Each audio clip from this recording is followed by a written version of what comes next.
जय हिंद दोस्तों, मैं हूं डॉक्टर हर्षित अग्रवाल और आप देख रहे हैं ग्लोबल अफेयर्स।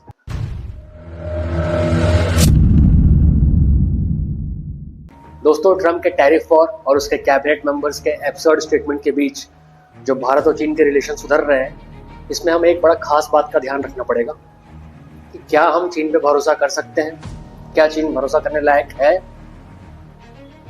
अब इस सवाल का जवाब इतिहास में छिपा हुआ है। इतिहास में कई ऐसी सारी चीजें हुई हैं जिसके बाद हम ये कह सकते हैं कि हम चीन पे भरोसा नहीं कर सकते। चीन एक ट्रस्टवर्दी पार्टनर नहीं है, चीन पे कभी भी हम रिलाई नहीं कर सकते।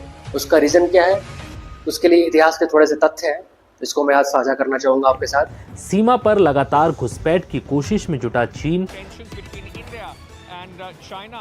दूर है, जहां वर्ष 2017 में भारत और चीन के सैनिकों के बीच संघर्ष की स्थिति बनी थी।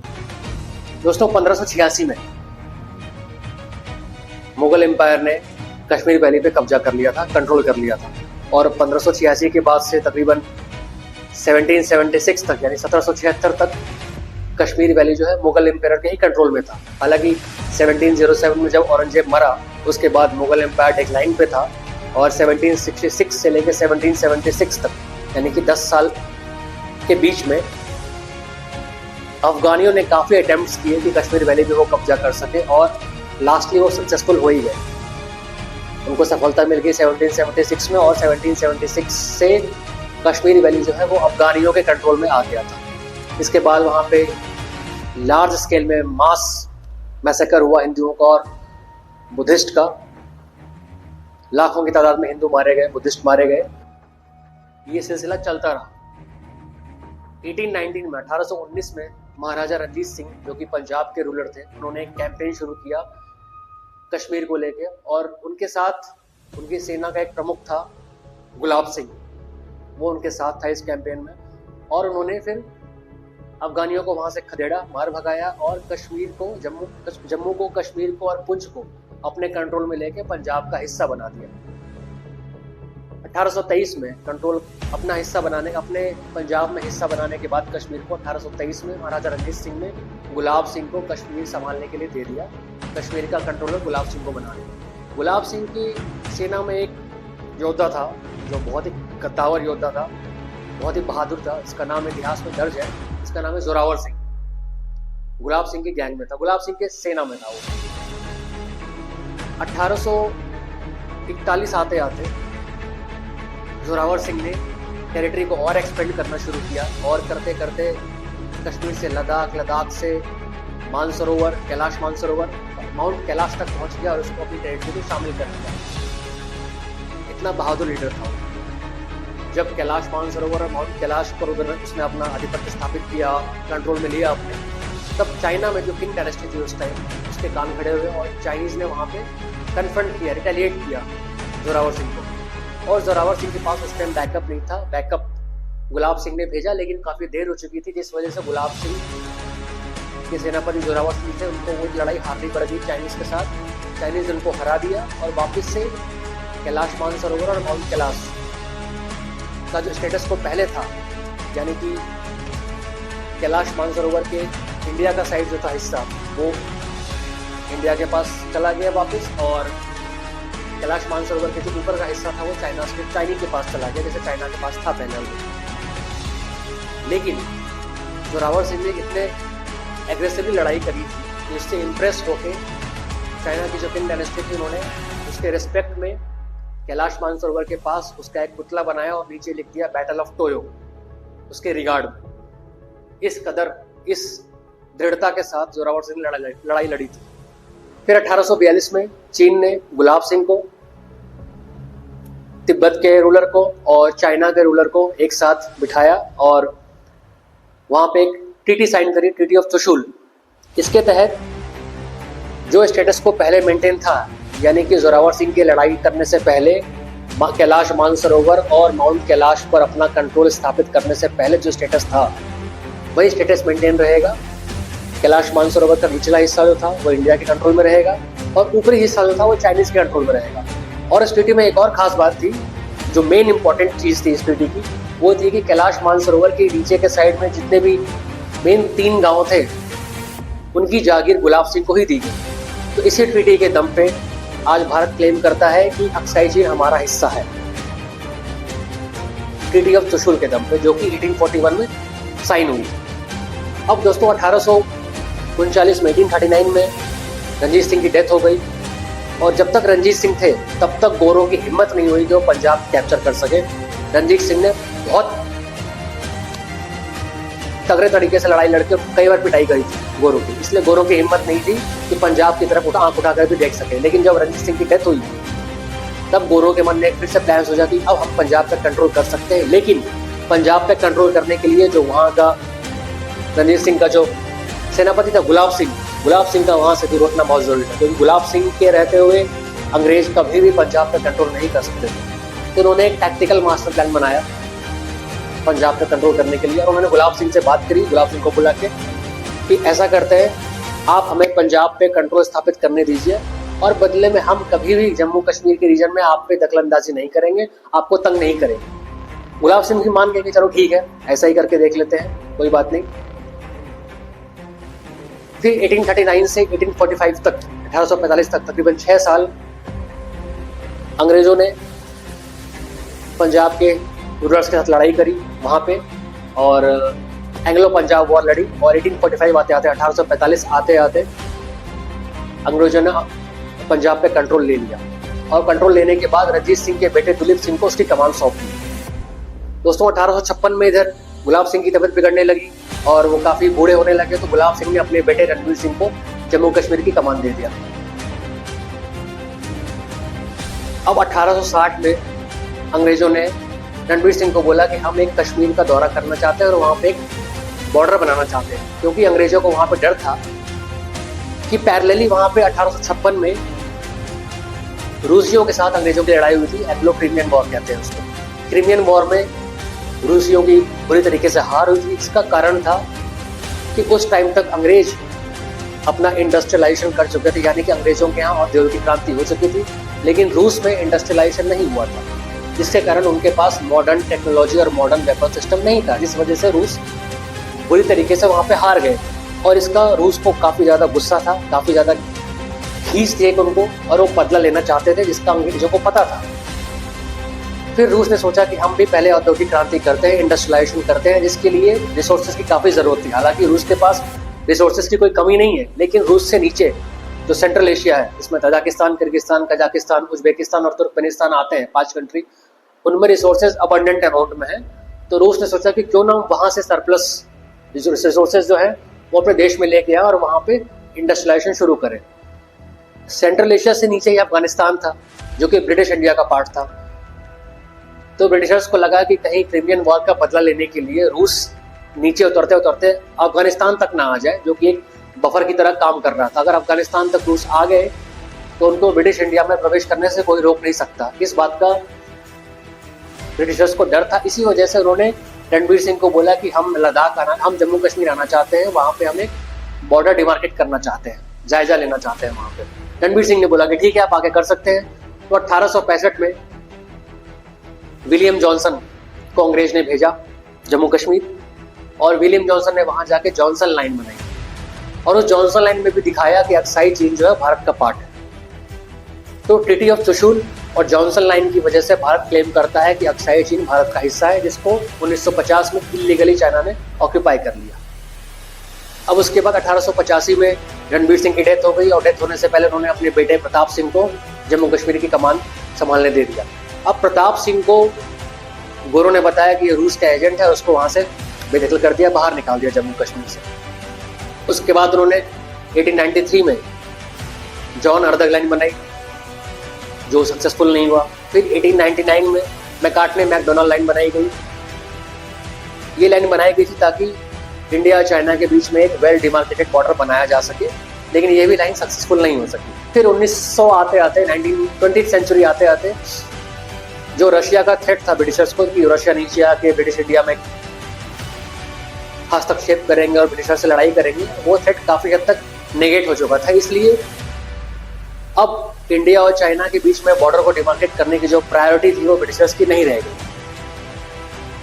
फिर 1911 में जो चाइना की क्विंग डायनेस्टी थी वो कोलैप्स कर गई, तो चाइना की क्विन डायनेस्टी कोलैप्स करने के बाद अंग्रेजों ने सोचा कि पहले जो हम चाइना के साथ डिस्कस करते थे बॉर्डर डिमार्केट करने के लिए, अब हम डिस्कस नहीं करेंगे चीन के साथ और अब हम यूनिलैटरली इम्पोज करेंगे उन पर बॉर्डर, यानी कि हम कोई भी लाइन बनाएंगे, हम कोई भी बॉर्डर बनाएंगे और उसको थोप देंगे चाइना पे कि आपको ये बॉर्डर मानना पड़ेगा। जिसके तहत उन्होंने 1913 में मैकमोहन अपने एक बंदे को शिमला भेजा और शिमला कन्वेंशन हुआ, जिसके तहत मैकमोहन ने वहां पे चाइना के रिप्रेजेंटेटिव, इंडिया के रिप्रेजेंटेटिव और तिब्बत के रिप्रेजेंटेटिव को बुलाया और वहां पे मैकमोहन लाइन बनाने की पेशकश की, बनाना चाहा। अब तिब्बत के रिप्रेजेंटेटिव को देख के चाइना के रिप्रेजेंटेटिव ने वहां पे ऑब्जेक्शन क्रिएट करा, उखड़ गए चाइना वाले कि यहाँ पे तिब्बत को क्यों बुलाया गया है, तिब्बत के रिप्रेजेंटेटिव को क्यों बुलाया गया, तिब्बत हमारा हिस्सा है। तो वहां पे गोरे ने बोला कि तिब्बत जो है वो एक इंडिपेंडेंट ऑटोनोमस कंट्री है, उसकी सॉवरेनिटी उसके पास है, इंडिपेंडेंट ऑटोनोमस कंट्री होते हुए वो चाइना से कनेक्टेड है, बट उसकी संप्रभुता तिब्बत के हाथ में, तिब्बत किसी के कंट्रोल में नहीं है, बल्कि Tibet act as a border between India and China. Chinese representative ने ये बात नहीं मानी और वहां से उस कन्वेंशन से बिना साइन किए, बिना सहमति के वो चले गए। उनके जाने के बाद मैकमोहन ने उस एग्रीमेंट पे, शिमला कन्वेंशन पे साइन करवाया तिब्बत के रिप्रेजेंटेटिव के साथ मिलके, और एक मैकमोहन लाइन बना दी गई जिसको आज इंडिया और चाइना का बॉर्डर माना जाता है, जो अरुणाचल प्रदेश के आसपास है, अरुणाचल प्रदेश में है वो लाइन। और इसी के बाद से, इसी लाइन के बाद से, इसी मैकमोहन लाइन के बाद से इंडिया और चाइना के बीच में बॉर्डर डिस्प्यूट शुरू हो गया 1913 के बाद से। फिर इसके बाद जब इंडिया आज़ाद हुआ और नेहरूवियन गवर्नमेंट बनी, तो नेहरू साहब ने भी चाइना को बोला कि आपको ये बॉर्डर मानना पड़ेगा क्योंकि ये अंग्रेजों ने बनाया है और हम इस बॉर्डर को मानते हैं। और इंडियन गवर्नमेंट की तरफ से कई बार चिट्ठियां गई कि हमारा बॉर्डर को लेके ये स्टैंड है, आपका क्या स्टैंड है, आप क्लियर कीजिए। चाइना ने बोला उस टाइम, वापस से चाइना ने जो खत लिखा उसमें बोला कि हम अभी अपने इंटरनल इशू को रिजॉल्व करने में लगे हुए हैं, बॉर्डर डिस्प्यूट को हम बाद में अलग से डिस्कस कर लेंगे। लेकिन इंडियन गवर्नमेंट नहीं मानी और लगातार चिट्ठियां भेजती रही और चाइना बार बार इस चीज को डिनाई करता रहा कि हम इस बॉर्डर को नहीं मानते हैं, हम बाद में आपसे रिजॉल्व कर लेंगे ये चीज, अभी आप ठहर जाइए। लेकिन इंडियन गवर्नमेंट नहीं ठहरी, जिसके बाद इंडियन गवर्नमेंट ने अपनी आर्मी को भी वहां पे डिप्लॉय करना शुरू कर दिया। हमारी सरकार ने अपनी आर्मी को बॉर्डर पे डिप्लॉय करना शुरू कर दिया और बॉर्डर पे डिप्लॉय करने के बाद जब चाइना को पता लगा कि जिस बॉर्डर को हम नहीं मान रहे उस बॉर्डर को इंडिया मान के वहां पे अपनी आर्मी भेज रहा है, तो फिर चाइना ने भी अपना आर्मी भेजना शुरू कर दिया वहां पे और 1962 की लड़ाई शुरू हुई और इसमें चाइना ने हमसे हमारी जमीन छीन ली थी। तो 1962 की लड़ाई से पहले लेट 50s में चाइना ने जब वहां पे आर्मी भेजी तो पहली बार वहां पे एक आर्म्ड को एग्जिस्टेंस हुआ, मतलब दोनों के बॉर्डर पे मैकमोहन लाइन की इस तरफ इंडिया की आर्मी और इस तरफ चाइना की आर्मी आपस में एक दूसरे को कन्फ्रंट करने के लिए रेडी थी। इसके बाद बॉर्डर वॉर शुरू हो गई इंडिया और चाइना की। वॉर शुरू होने के बाद ये तकरीबन रिलेशन जो था इंडिया चाइना का 1962 से लेकर 1979 तक वैसा ही चलता रहा, दोनों के बीच में झड़प होती रही, टेंशंस रहती रही बॉर्डर पे। 1979 में पहली बार वाजपेयी साहब चाइना गए और वहां के चाइना के प्रेसिडेंट माओ जेडोंग के बाद डेन जाओपिंग से मिले, चीजें सुधरने के कगार पे आई। फिर 1988 में राजीव गांधी गए वहां पे चाइना और तब एक कंसेंसस निकल के आया, एक सहमति बनी चाइना और इंडिया के बीच में कि अच्छा ठीक है, चलिए हम बाइफरकेट करके देखते हैं चीज़ों को, बॉर्डर इशू हम अलग रिजॉल्व करेंगे और बाकी सारी रिलेशन जो हमारे हैं ट्रेड के और भी कई तरह के रिलेशन जो है हमारे, उसको अलग नजरिए से देखेंगे, दोनों को साथ साथ नहीं ले जाएंगे, बॉर्डर का इशू चलता रहेगा, उसको रिजॉल्व करने के लिए हमारी अलग से मीटिंग होगी और बाकी रिलेशन हमारे दूसरी तरफ, बाकी रिलेशन को हम सुधारेंगे। क्योंकि अगर हमें ग्रोथ करना है, इंडिया चाइना दोनों को ये समझ में आ गया कि अगर हमें ग्रोथ करना है तो साथ में मिलकर व्यापार करना पड़ेगा, ट्रेड करना पड़ेगा। यही समय था कि जब 1978 में चाइना ने ओपन डोर पॉलिसी अपनाई, अपना मार्केट को दुनिया के लिए खोल दिया और उस टाइम अमेरिका ने अपना सारा मैन्युफैक्चरिंग बेस आउटसोर्स करके चाइना में एस्टैब्लिश किया, क्योंकि अमेरिका का मार्केट स्टेबल हो चुका था, डिमांड वहाँ पे खत्म हो चुकी थी, इसलिए उसको एक नया मार्केट चाहिए था मैन्युफैक्चरिंग करने के लिए, जहाँ पे उसको चीप लेबर मिल सके और वहाँ से पूरी दुनिया में वो अपना माल बेच के प्रॉफिट कमा सके। साथ ही चाइना इतना बड़ा मार्केट था कि वहाँ पे वो अपने डंप भी कर सकता था अपने गुड्स को, जो कि अमेरिका को मिल गया मार्केट। और अब चाइना तेजी से ग्रो करने लगा और इंडिया भी 1991 में LPG लेके आया, इंडिया में भी ग्लोबलाइजेशन शुरू हो गया। चाइना में 1978 में शुरू हुआ था और उसके 13 साल के बाद इंडिया में शुरू हुआ। तो दोनों देशों की एक सहमति बनी कि बॉर्डर इशू को जो है हम अलग तरीके से रिजॉल्व करेंगे और साथ साथ हम ट्रेड शुरू करते हैं अपना। इसी के तहत 1993 में पहला एग्रीमेंट बना इंडिया चाइना के बीच में, India China peace and tranquillity agreement, जिसके तहत जो भी परसेप्शनल बॉर्डर है, यानी कि जो भी हम बॉर्डर मानते हैं, हम मानते हैं कि हमारा बॉर्डर यहाँ है, चाइना मानता है कि हमारा बॉर्डर यहाँ है, तो जो भी परसेप्शनल बॉर्डर है वहां पे हैवी ट्रूप्स का डिप्लॉयमेंट नहीं होगा और अगर कोई डिस्प्यूट होती है तो बायलैटरली बैठ के वो चीजें रिजॉल्व की जाएंगी। दूसरा, अगर कोई मिलिट्री एक्सरसाइज कराता है दोनों में से कोई भी देश, तो सामने वाले देश को पहले से ही बताना पड़ेगा कि हम अपनी मिलिट्री एक्सरसाइज करा रहे हैं और मिलिट्री का डिप्लॉयमेंट वहां पे कर रहे हैं, ये लड़ाई के पर्पज से नहीं है। जो भी मैप्स होंगे इंडिया चाइना के वो एक दूसरे के साथ रेगुलर बेसिस पे शेयर किए जाएंगे। ये सारी चीजें इस एग्रीमेंट में लिखी हुई थी। उसके बाद से ये चीजें सुधरते चली गई।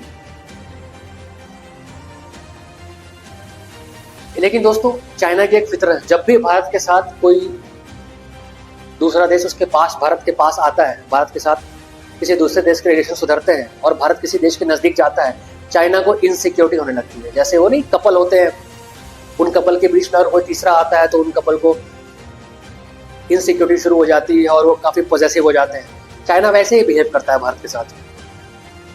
भारत के करीब चाहे अमेरिका है चाहे रूस है, चाइना के कान खड़े हो जाते हैं, चाइना डरने लगता है और चाइना फिर उसके साथ जैसे ही पास में आता है भारत के कोई, चाइना लगातार चाहता है कि फिर भारत के साथ जो भी उसके रिलेशन है वो सुधरने लगे और चाइना नए नए तरह के एग्रीमेंट उस टाइम साइन करवाना चाहता है इंडिया के साथ। 1998 में जब भारत ने न्यूक्लियर टेस्ट किया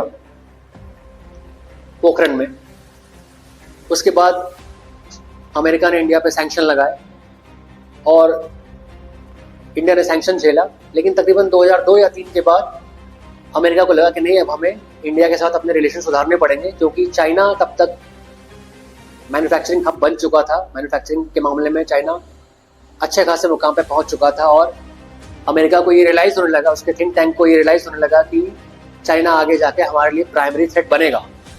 रशिया हमारा प्राइमरी थ्रेट नहीं, चाइना जाके हमारा प्राइमरी थ्रेट बनेगा। हमसे गलती हो गई, हमने चाइना को एक प्लेटफॉर्म दे दिया और हमारी हेल्प से चाइना हमारी गर्दन पे पैर रखने के लिए तैयार खड़ा हो जाएगा। तो चाइना को काउंटर करने के लिए अमेरिका ने सोचा कि अब इंडिया के साथ हम एक अच्छे रिलेशन शुरू करते हैं और इंडिया को एज अ काउंटर चाइना के लिए यूज करेंगे, इस्तेमाल करेंगे। इसलिए अमेरिका ने इंडिया पे जो भी सैंक्शंस लगे थे वो हटाया, इंडिया के साथ दोस्ती शुरू करने लगे।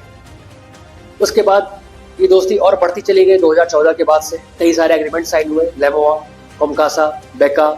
लेमोआ में लॉजिस्टिक्स एक्सचेंज एग्रीमेंट था, कोमकासा में compatibility, communication and security agreement sign हुआ, बेका में basic exchange and cooperation agreement sign हुआ, जिसके तहत अमेरिका अपने सैटेलाइट और मैप्स की जितनी भी पेकुलियर इन्फॉर्मेशन है वो इंडिया के साथ शेयर करेगा डिफेंस पर्पसेस के लिए। ये सारे एग्रीमेंट जब अमेरिका ने साइन किए इंडिया के साथ तो चाइना के कान खड़े हो गए, चाइना को बहुत बुरा लगा और चाइना ये समझ गया कि अमेरिका इंडिया को खड़ा कर रहा है चाइना के विरुद्ध। फिर क्वाड बना, क्वाड 2004 में बन गया था, लेकिन 2014 के बाद से क्वाड में काफ़ी तेजी आई और साउथ चाइना सी और इंडियन ओशन में चाइना को कंटेन करने के लिए क्वाड का गठन किया गया। तो चाइना ये सब देख रहा था। अब चाइना ने पाकिस्तान की तरह, जैसे पाकिस्तान ने 1999 में एक वाटर टेस्ट किया इंडिया के साथ जब कारगिल वॉर शुरू किया, ये देखने के लिए कि अगर हम इंडिया पर अटैक करते हैं तो क्या इंडिया न्यूक्लियर की धमकी देता है, क्या इंडिया न्यूक्लियर वॉर शुरू कर सकता है, क्या इंडिया न्यूक्लियर वेपन यूज करेगा पाकिस्तान के खिलाफ। ये वाटर टेस्ट करने के लिए पाकिस्तान ने कारगिल वॉर स्टार्ट किया था। तो वैसे ही 2020 में चीन ने एक वाटर टेस्टिंग की और लद्दाख में गलवान में एक झड़प शुरू करी इंडिया के साथ। इसमें चाइना की खूब पिटाई करी इंडियन आर्मी ने और बाद में फिर इंडियन आर्मी ने उस लड़ाई के बाद, उस skirmish के बाद इसी एग्रीमेंट का हवाला दिया 1993 का, जो इंडिया और चाइना के बीच में पीस एंड ट्रैंक्विलिटी का एग्रीमेंट हुआ था। और इसी का हवाला देते हुए इंडिया ने बोला कि आपने खुद साइन किया है 1993 में, जिसके तहत बोला गया था कि बॉर्डर पे जो हमारा परसेप्शनल बॉर्डर है उसमें मिलिट्री जो है उसका हैवी डिप्लॉयमेंट नहीं होगा, जो भी आपने किया जिसकी वजह से लड़ाई हुई। तो आपको ये बात माननी पड़ेगी, आपने ग्लोबल लेवल पे एग्रीमेंट साइन किया था। उसके बाद चाइना की ग्लोबली इमेज काफ़ी ख़राब हो रही थी, तो चाइना पे प्रेशर बना और चाइना ने बैक फुट पे आना शुरू कर दिया और चाइना ने बोला कि ठीक है हम बैठ के बात करते हैं।